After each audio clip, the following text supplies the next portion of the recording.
Picture this. You're 31, 6 years of grinding, saving every spare dollar. Your down payment account finally shows $45,000. You found it. 3 bedrooms, decent neighborhood, $425,000. Not perfect, but it could work. Your real estate agent won't stop texting. Rates are climbing, inventory's tight. Wait another month and you'll lose out. Your parents ask every Sunday dinner when you'll stop flushing money down the toilet on rent. Your friends who bought 3 years ago post their backyard barbecues, their kitchen renovations. They drop casual comments about equity and their locked-in rates while you're still renting.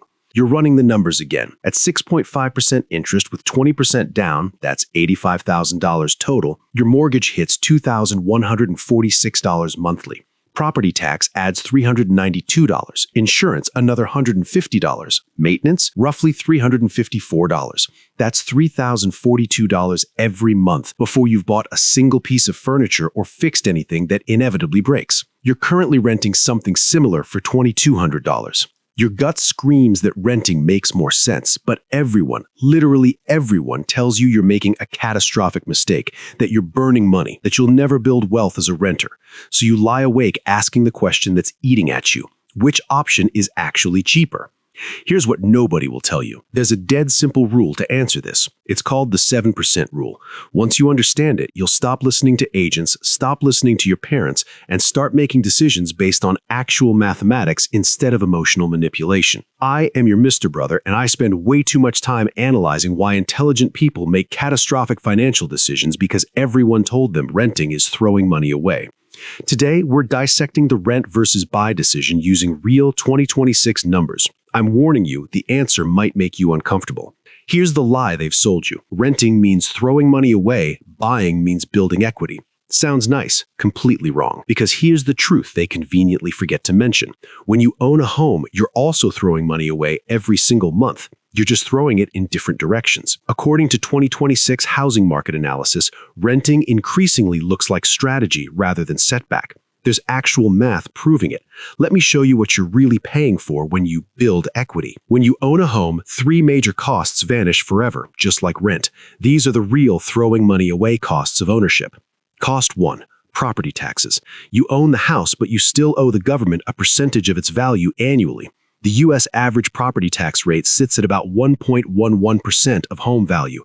On a $500,000 house, that's $5,550 yearly, or $462 monthly, gone forever. You're not building equity with property taxes. You're paying the government for the privilege of owning property.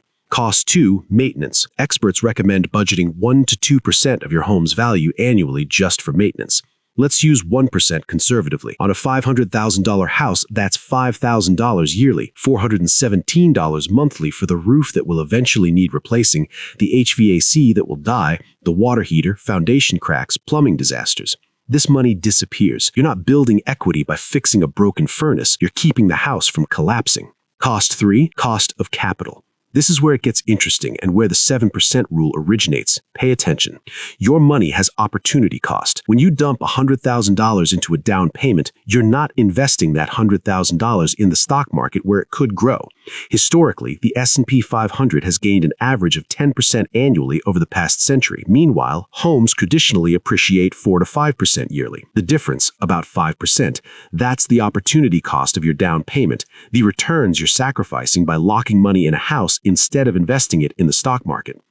Plus, you're paying mortgage interest on the remaining 80% you financed. Current 2026 rates hover around 6.5%. That's substantial. Let's calculate a $500,000 house.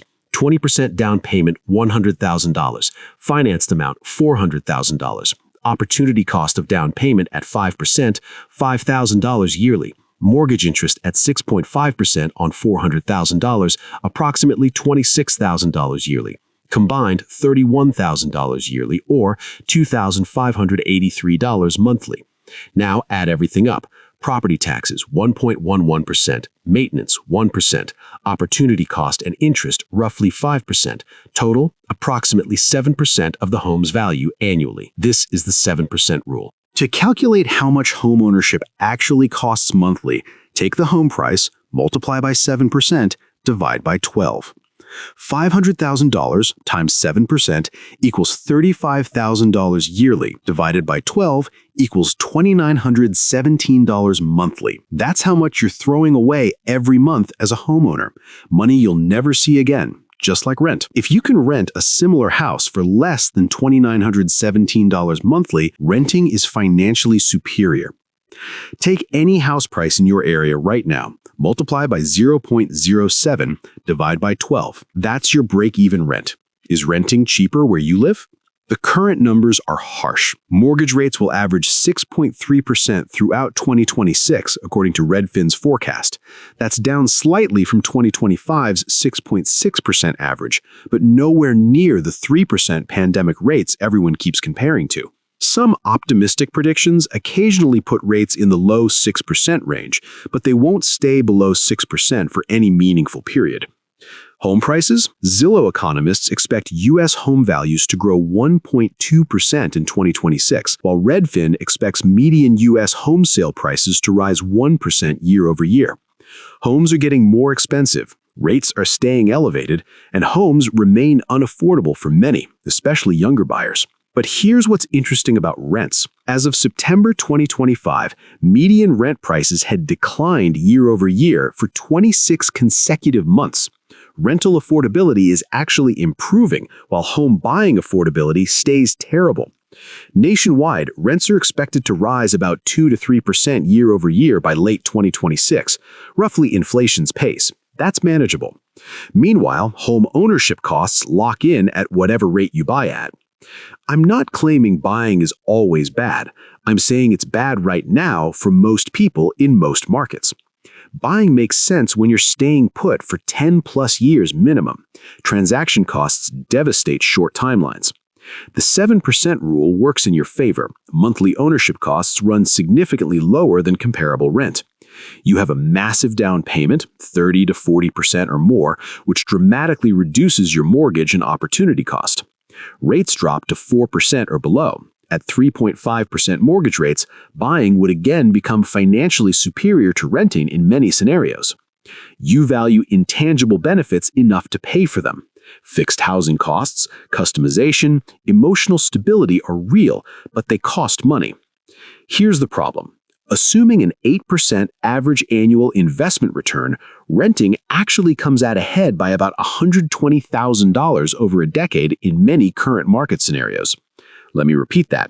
Over 10 years, renters who invest the difference can end up $120,000 richer than homeowners in equivalent properties.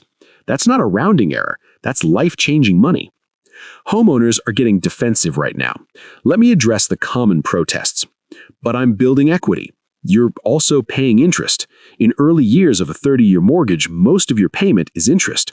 At 6.5% on a $400,000 loan, you're paying roughly $2,167 monthly in interest during year one. You're building maybe $400 to $500 monthly in equity initially. Meanwhile, the renter investing that difference is building actual liquid wealth they can access without selling their home. But it's forced savings. You know what else is forced savings? Automatic investment contributions. Set up an auto transfer from checking to a brokerage account. Boom! Forced savings without the illiquidity, transaction costs, and risk of a housing market crash. But tax deductions.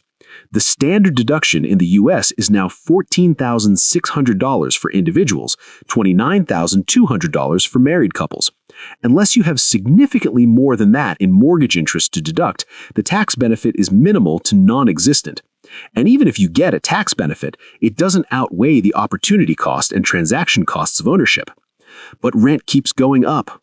So do property taxes. So does insurance. So does maintenance. Your mortgage is fixed, but your total housing cost absolutely is not. Let me be fair to homeownership. There are genuine intangible benefits that don't appear in spreadsheets. Benefits of owning, predictable housing costs with a fixed mortgage, complete control over your space, can't be evicted by a landlord, inflation works in your favor, long-term emotional stability and roots. But there are also intangible costs nobody discusses. You're locked in and can't move easily for career opportunities. You're responsible for every disaster. That 2 a.m. burst pipe is on you. You're illiquid with wealth trapped in walls that can't be accessed without selling or borrowing. You're concentrated with most of your net worth in a single asset in a single location, which is risky. According to NerdWallet's 2025 homebuyer report, 52% of American renters prefer renting to all the expenses and effort of homeownership, and 36% plan on renting forever. That's not failure. That's people doing math and choosing freedom over being house poor. Based on mortgage rates staying in the low 6% range in 2026 and current home prices, renting is financially superior in most major U.S. markets right now. With many Americans still locked out of homeownership by high down payments and expensive monthly mortgage payments, rental demand will stay elevated. The math is clear. In 2026, unless you're getting an exceptional deal or rates drop dramatically, renting and investing the difference will leave you wealthier after 10 years than buying. But understand, this isn't permanent. Markets change, rates fluctuate. The 7% rule gives different answers in different years. That's why you need to run the numbers for your situation in your market at the time you're making the decision. Not when your parents bought in 1995, not when your friends bought in 2020. Right now, today, with today's numbers. Renting is not throwing money away. Buying is not automatically building wealth. Both options involve throwing money away every month. The only question is which option throws away less. The 7% rule gives you the answer in 30 seconds. Home price times 0.07 divided by 12. That's your break-even rent. If you can rent for less, rent. If ownership costs less, buy. Ignore everything else. Here's something crucial to understand. The person telling you renting is throwing money away probably makes money when you buy. Your real estate agent gets a commission, your mortgage broker gets a commission, your parents want bragging rights about your kid being a homeowner. Nobody gets paid when you make the smart decision. That's why you need to do the math yourself. Now get out of here and run those numbers. Your bank account will thank you. If this video saved you from making a $500,000 mistake, share it with someone being pressured to buy. Drop your break-even rent calculation in the comments. And remember, do the math yourself. Nobody else will do it for you.